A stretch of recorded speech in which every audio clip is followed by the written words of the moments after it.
Assalamualaikum warahmatullahi wabarakatuh. Tabi pun. Perkenalkan, saya Mida Ayu Restanti, guru IPA SMP Negeri 2 Menggala Timur. Pada kesempatan kali ini, saya akan berbagi praktik baik mengenai pengelolaan asesmen pembelajaran yang ada di SMP Negeri 2 Menggala Timur. Yuk, saksikan! Pembelajaran serta asesmen merupakan suatu kesatuan yang tidak dapat dipisahkan. Asesmen dalam pembelajaran memiliki fungsi untuk melihat kemampuan, kendala apa yang sedang dihadapi peserta didik di saat belajar, dan juga untuk menentukan yang dibutuhkan siswa dalam pembelajaran. Fakta yang ada menunjukkan bahwa penilaian diposisikan seolah-olah merupakan kegiatan yang terpisah dari proses pembelajaran. Terbukti dari hasil survei studi literatur Rapor Mutu Pendidikan di SMPN 2 Menggala Timur pada tahun 2022 dan 2023 perlu penguatan pada bagian asesmen numerasi dan literasi.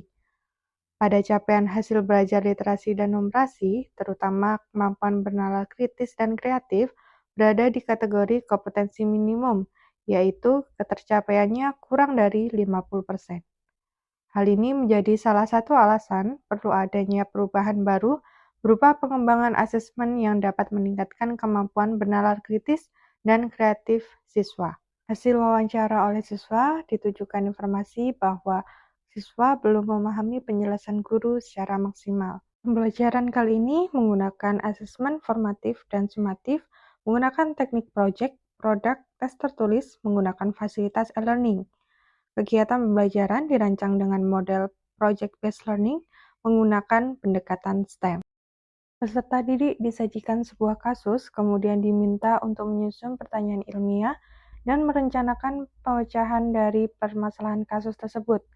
Peserta didik mengajukan pertanyaan tentang informasi apa yang diamati untuk memperoleh informasi mengenai apa yang sedang siswa amati. Setelah menyusun pertanyaan ilmiah, peserta didik melakukan diskusi pada forum yang telah disediakan.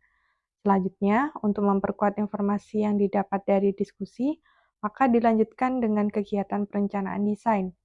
Pada kegiatan ini, peserta didik mengumpulkan informasi secara berkelompok, kemudian diberikan link untuk pengerjaan proyek berupa lembar kerja yang disediakan pada e-learning dengan pemberian waktu untuk pengerjaannya. Kemudian peserta didik menyusun produk proyek dengan mendokumentasikannya dan mengunggah ke laman YouTube, serta mengumpulkan link pada menu assessment. Sebelum diunggah pada laman YouTube, peserta didik dibebaskan untuk melakukan editing menggunakan berbagai aplikasi editing video. Asesmen selanjutnya, peserta didik diminta untuk merangkai produk yang telah mereka desain sesuai dengan permasalahan yang telah mereka amati. Aspek ini dapat melatih peserta didik berpikir bagaimana membuat alat pemecahan permasalahan yang menjadi suatu keterampilan penting yang harus ditingkatkan. Peserta didik menyusun perencanaan jadwal kegiatan dan monitoring kemajuan proyek yang disajikan dalam bentuk tabel. Selanjutnya, setelah produk telah selesai, dilanjutkan dengan pelaporan proyek. Pada pelaporan proyek ini, peserta didik diminta untuk menyajikan hasil pengamatan mereka dalam bentuk tabel atau grafik. Melalui pengembangan teknologi, peserta didik dapat menerapkan, mengevaluasi, dan bahkan merumuskan pengetahuan itu sendiri. Salah satu asesmen pembelajaran yang dalam prosesnya memungkinkan peserta didik untuk dapat mengembangkan, menganalisis, dan mengevaluasi sebuah teknologi ditinjau dari unsur sains, teknik, dan matematik secara terpadu dalam satu proses pembelajaran adalah pembelajaran STEM. Praktek baik ini dinyatakan efektif untuk menstimulus HOTS, dilihat melalui adanya peningkatan nilai post-test yang memiliki rata-rata lebih tinggi dibandingkan dengan nilai pre-test. Hasil yang diperoleh dari praktik baik kegiatan pembelajaran ini adalah peserta didik mampu meningkatkan keterampilan dalam memecahkan masalah, kemudian mampu meningkatkan kualitas kerjasama antar anggota kelompok, dan juga mampu menstimulus HOTS.